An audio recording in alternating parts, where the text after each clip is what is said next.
freedom of expression and freedom of the press are virtually non-existent.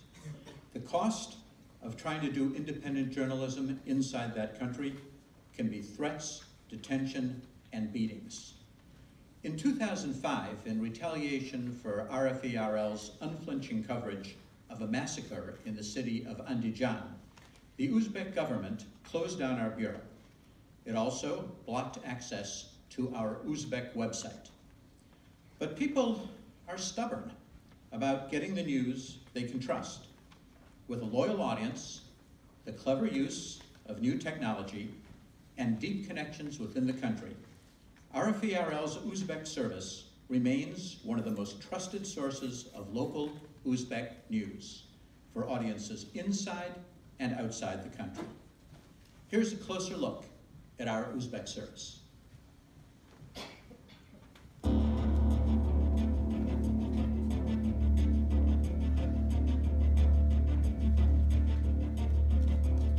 To answer extreme media repression in Uzbekistan, RFE-RL's Uzbek service, known locally as Radio Ozodlik, is pioneering strategies to use new communication technologies to gather and distribute the news and build and engage local audiences remotely.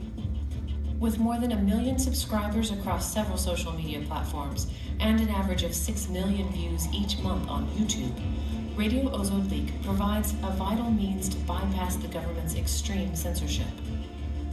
The impact of Radio Ozodlik's reporting has been far-reaching. In August and September, Radio Ozodlik became the go-to source for news concerning the failing health and eventual death of Uzbek President Islam Karimov. By the time Uzbekistan's state-run information agency declared the news of his death, Radio Ozodlik had been posting on social media for days.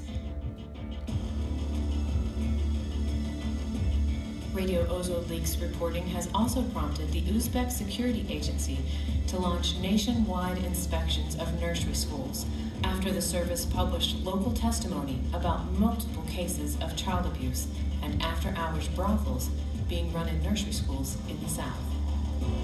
But this reporting comes at great risk.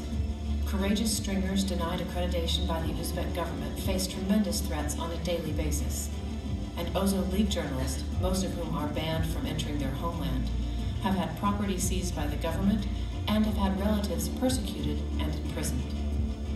Their bravery has allowed RFE-RL's Uzbek service to break stories from around the country each day, but more important, to give Uzbekistan's citizens a powerful means to speak truth to power in one of the least free societies in the world.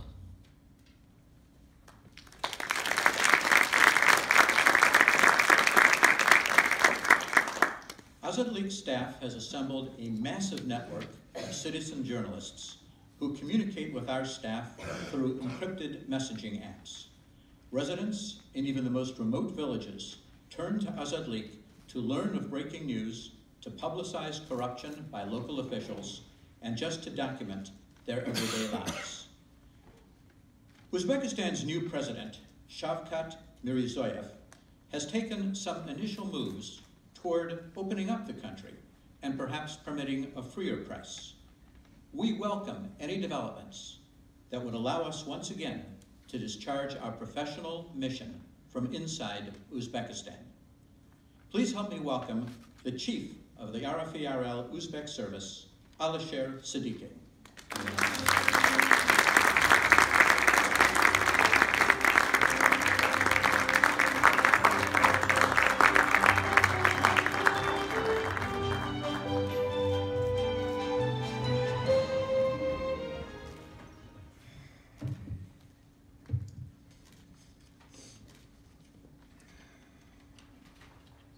Ladies and gentlemen, thank you very much. On behalf of Uzbek team of Radio Free Europe, Radio Liberty, thank you for your acknowledgement of our humble contribution to promoting democracy in one of the world's most unfree societies. Thank you. We are honored by the recognition of the Burke Award for our commitment and our impact. More than 10 years ago, Radio Free Europe, Radio Liberty was banned and expelled from Uzbekistan for revealing atrocities committed by security service in the city of Andijan, where hundreds of citizens were massacred while protesting against the government. Closing RFE was supposed to wall off the country from information, guaranteeing the autocratic regime freedom from scrutiny, criticism, and accountability for its actions. But things have turned out very differently for this regime. Radio Ozodlik, as we all know in Uzbek, is the most popular independent source of information in Uzbekistan now, and leading Uzbek language media on all digital platforms, social networks, and messaging applications. We don't have a single official reporter on the ground, but we rely on the biggest network of citizen journalists that we built over the past 10 years. Here are some numbers. Uzbekistan has a population of 30 million, but our social followers are more than 1 million.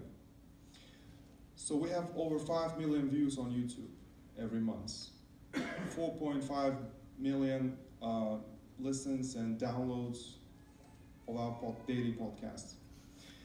As a proof of our impact, Uzbek service reporting has contributed to numerous changes in the government policy over the recent years. Our reporting was instrumental in exposing abuses that led the government to abolish the death penalty, the ban of long-standing use of child labor in the cotton fields. We are the only media that regularly reports on LGBT and minority issues. Our investigative reporting revealed corruption that led to the arrest of Gulnara Karimova, the daughter of late President Islam Karimov. Of course, I would not be standing here today if not for the work of my 11 brave colleagues, Radio Ozodlik colleagues, who have put everything in line to demand freedom of speech and report the news that no one else would tell. They have sacrificed the right to return to their country, and their relatives are under real and constant threat. They are true heroes and professionals who work every day to try to open this closed society. The Uzbek service began this journey over 60 years ago. Today we are proud not only to keep freedom of speech alive in Uzbekistan, but to keep making the facts a simple reality in people's lives. Thank you so much. Thank you.